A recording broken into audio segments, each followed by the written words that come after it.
Welcome to simple learning. आज हम Urdu pedagogy के चंद सवालात की प्रैक्टिस करेंगे जो कि सीटेट एग्ज़ाम के लिए इम्पॉर्टेंट हो सकते हैं। तो चलिए शुरू करते हैं। क्वेश्चन नंबर 1, आप किस सूरत में कहेंगे कि पढ़ना हो रहा है? ऑप्शन है जब तुलबा तेज़ रफ्तार से पढ़े बग़ैर फंसे अल्फाज के तलफ़ुज़ अदा करे, या पढ़ते वक्त रमूज़ व अवकाफ का ख्याल रखे, यानी जहाँ पर ठहरना है वहाँ ठहरे, जैसे कौमा वक्फा वगैरह, या पढ़ते हुए मानी को समझने के अहल हो, या हर लफ्ज़ का सही तौर पर तलफ़ुज़ करे, यानी हर लफ्ज़ का सही प्रोनाउंसिएशन करे। तो देखिए, अगर आपने कोई पैराग्राफ बहुत तेज़ रफ्तारी से पढ़ा हो या फिर इस पैराग्राफ में रमूज़ व अवकाफ का ख्याल रखते हुए और हर लफ्ज़ का तलफ़ुज़ भी सही सही अदा किया, लेकिन अगर आपके ये समझ में नहीं आया कि इस पैराग्राफ में क्या है, किसके बारे में मालूमात दी गई है और इसका मकसद क्या है, तो इसे पढ़ना नहीं कहेंगे, बल्कि पढ़ना किसे कहेंगे? जो आपने पढ़ा हो वो आपके पूरी तरह समझ में आ गया हो। इसलिए सही जवाब है ऑप्शन 3, पढ़ते हुए मानी को समझने के अहल हो। अगला क्वेश्चन है, ज़बान की नौइयत के हवाले से कौन सा बयान सही है? ऑप्शंस है हर ज़बान की बनावट गैर तब्दीली है, या ज़बानें एक दूसरे के सिलसिले में पनपती है, या कोई ज़बान दूसरी ज़बान सीखने में मदद नहीं देती है, या कोई ज़बान दूसरी ज़बान को मुतासिर नहीं करती है। तो देखिए, यहाँ ऑप्शन 1 है हर ज़बान की बनावट गैर तब्दीली है, तो यह ऑप्शन गलत है। ज़बान की स्ट्रक्चर में बनावट में तब्दीली होती है। इसी तरह ऑप्शन 3 में है कोई ज़बान दूसरी ज़बान सीखने में मदद नहीं देती है, तो ये ऑप्शन भी गलत है, क्योंकि एक ज़बान दूसरी ज़बान के सीखने में मदद करती है। क्योंकि अगर आप हिंदी जानते हैं तो इसकी मदद से आप मराठी या अंग्रेज़ी पढ़ना लिखना और बोलना सीख सकते हैं। इसी तरह अगर आप उर्दू पढ़ना लिखना और बोलना जानते हैं तो आप बआसानी अरबी पढ़ सकते हैं और बोल सकते हैं। इसका मतलब यह है कि एक ज़बान दूसरी ज़बान को मुतासिर करती है, लेकिन चौथे ऑप्शन में दिया गया है कि कोई ज़बान दूसरी ज़बान को मुतासिर नहीं करती है, तो ये ऑप्शन भी गलत है। इसलिए सही जवाब है ऑप्शन 2 कि ज़बानें एक दूसरे के सिलसिले में पनपती है और एक ज़बान दूसरी ज़बान की तरक्की के लिए बहुत ज़रूरी है। इसलिए सही जवाब है ऑप्शन 2। नेक्स्ट क्वेश्चन है, दर्ज झैल खूबियाँ कोऑपरेटिव लर्निंग ग्रुप से मुताल्लिक है सिवाय क्लास का ज़्यादा वक्त मश्क के लिए वक्फ करना, या एक बेआवाज़ बेहरकत बहुत करीने वाला क्लासरूम, या टीचर मरकूज़ हिदायत का मुतबादिल, या हम जमातों के साथ मिलकर काम करना और उन तुलबा को तरगीब देना जो बहुत जल्द हिम्मत हार देते हैं। तो देखिए, पहला ऑप्शन है क्लास का ज़्यादा वक्त मश्क के लिए वक्फ करना। तो ये बात सही है, क्योंकि बच्चे जितनी ज़्यादा मश्क करेंगे, प्रैक्टिस करेंगे, तो इनकी लर्निंग में उतनी ही ज़्यादा बेहतरी आएगी। अगला ऑप्शन है टीचर मरकूज़ हिदायत का मुतबादिल, यानी टीचर मरकूज़ ना हो। तो बात भी सही है, क्योंकि आजकल तालीम चाइल्ड सेंट्रिक होनी चाहिए। इसी तरह ऑप्शन 4 भी कोऑपरेटिव लर्निंग में आता है, क्योंकि बच्चे जब साथ मिलकर काम करते हैं या ग्रुप एक्टिविटी करते हैं तो अच्छी तरह सीखते हैं और साथ ही कमज़ोर बच्चों में खुद एतमादी पैदा होती है। लेकिन ऑप्शन 2 में दिया गया है एक बेआवाज़ बेहरकत बहुत करीने वाला क्लासरूम, तो ये कोऑपरेटिव लर्निंग की खूबी नहीं है। इसलिए सही जवाब है ऑप्शन 2, एक बेआवाज़ बेहरकत बहुत करीने वाला क्लासरूम। अगला क्वेश्चन है, ज़बान बुनियादी तौर पर होती है ज़बानी, तहरीरी, तरसीमी या ग्राफी या बसरी। सही जवाब है ज़बानी।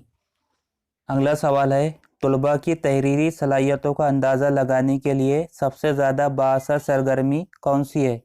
यानी तुलबा की लिखने की सलाहियत का असेसमेंट करने के लिए सबसे ज़्यादा बाअसर सरगर्मी कौन सी है? ऑप्शन 1 है मतन को देखना और सवालात के जवाबात लिखना, या असातिज़ा से कहा जा रहा है कि पैराग्राफ लिखा जाए, या असातिज़ा के ज़रिए ब्लैक बोर्ड पर लिखे गए मजमून को नोट करना, या तुलबा से अपना तजुर्बा डायरी में लिखने के लिए कहना। तो देखिए, मतन को देखकर सवालात के जवाबात लिखना, इससे कोई तुलबा की लिखने की सलाहियत का पता नहीं चलता है। इसी तरह दूसरा ऑप्शन है असातिज़ा से कहा जा रहा है कि पैराग्राफ लिखा जाए, तो हमें तुलबा का असेसमेंट करना है, तो ये ऑप्शन भी गलत है। इसी तरह असातिज़ा के ज़रिए ब्लैक बोर्ड पर लिखे गए मजमून को नोट करना, तो किसी मजमून को देखकर नोट करना, तो इससे भी लिखने की सलाहियत का पता नहीं चलता है। इसी तरह ऑप्शन 4 है طلباء سے اپنا تجربہ ڈائری میں لکھنے کے لیے کہنا۔ تو یہ آپشن صحیح ہے، کیونکہ اس سرگرمی سے ہمیں پتہ چلے ہیں کہ طلباء کس طرح اپنے تجربات کو ایکسپریس کر سکتے ہیں، وہ کس طرح زندگی کے تجربات کو یا خیالات کو لکھتے ہیں، اور وہ کس چیز کے بارے میں کیا سوچتے ہیں اور اسے کس طرح اپنے الفاظ میں لکھ سکتے ہیں۔ اگلا کویشچن ہے، زبان کے حصول کا مطلب ہے، یعنی لینگویج ایکویزیشن کا مطلب ہے کسی بھی زبان کے رسم الخط کا علم یا کسی بھی زبان کی حروف تہجی کی معلومات یا آسانی سے ماحول میں موجود زبان کو قبول کرنے کی صلاحیت یا کسی بھی زبان کے گرامر کی تفہیم۔ تو دیکھیے، زبان کے حصول یعنی زبان کے حاصل کرنے کا مطلب کیا ہوتا ہے؟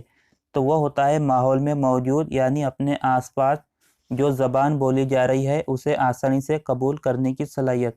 مثلاً بچہ اپنے گھر کی زبان بولتا ہے اور سیکھ جاتا ہے، مطلب وہ زبان کا حصول کر رہا ہے۔ اس لیے صحیح جواب ہے آسانی سے ماحول میں موجود زبان کو قبول کرنے کی صلاحیت۔ اگلا کویشچن ہے، اس بات کو یقینی بنانے کے لیے استاد کو کیا کرنا چاہیے کہ طالب علم اپنے مافی الضمیر کی ادائیگی پوری طرح کر سکے، یعنی طالب علم اپنے آپ کو اچھی طرح دوسروں کے سامنے پیش کر سکے۔ تو آپشن ہے، طالب علم کو اپنی مادری زبان میں بات کرنے کے لیے کہا جائے، یا طالب علم کو بات چیت کرنے کے لیے حقیقی زندگی جیسا ماحول دیا جائے، یا طالب علم سے قواعد کی مشق کرائی جائے، یا طالب علم سے انگریزی زبان میں بات چیت کے لیے کہا جائے۔ تو دیکھیے چوتھا آپشن ہے، طالب علم سے انگریزی زبان میں بات چیت کے لیے کہا جائے، تو اس سے تو وہ اپنے آپ کو ایکسپریس نہیں کر سکتا، تو یہ آپشن غلط ہے۔ اگلا آپشن ہے، طالب علم سے قواعد کی مشق کرائی جائے، تو قواعد کی مشق کرنے کا اور اپنے آپ کو پیش کرنے کا کوئی تعلق نہیں ہے۔ اسی طرح طالب علم کو اپنی مادری زبان میں بات کرنے کے لیے کہا جائے، اور ایک آپشن ہے طالب علم کو بات چیت کرنے کے لیے حقیقی زندگی جیسا ماحول دیا جائے۔ تو یہاں پر سب سے صحیح آپشن ہے آپشن 2، طالب علم کو بات چیت کرنے کے لیے حقیقی زندگی جیسا ماحول دیا جائے، کیونکہ اگر آپ چاہتے ہیں کہ آپ کا اسٹوڈنٹس اپنے مافی الضمیر کی ادائیگی یعنی اپنے آپ کے بارے میں دوسروں کے سامنے اچھی طرح پیش کر سکے، تو آپ کو چاہیے کہ آپ طالب علم کو ریئل لائف جیسا ماحول دیں۔ اگلا سوال ہے، پرائمری سطح پر بچے کس طرح کی نظمیں زیادہ پسند کرتے ہیں؟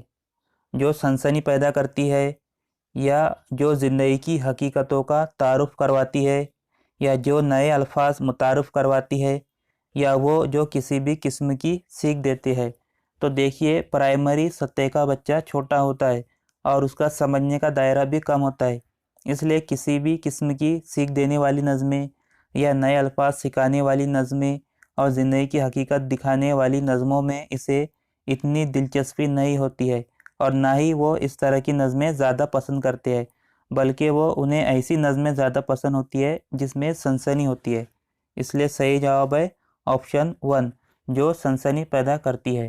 تو یہ تھے سی ٹیٹ اردو پیڈاگوجی کے چند سوالات۔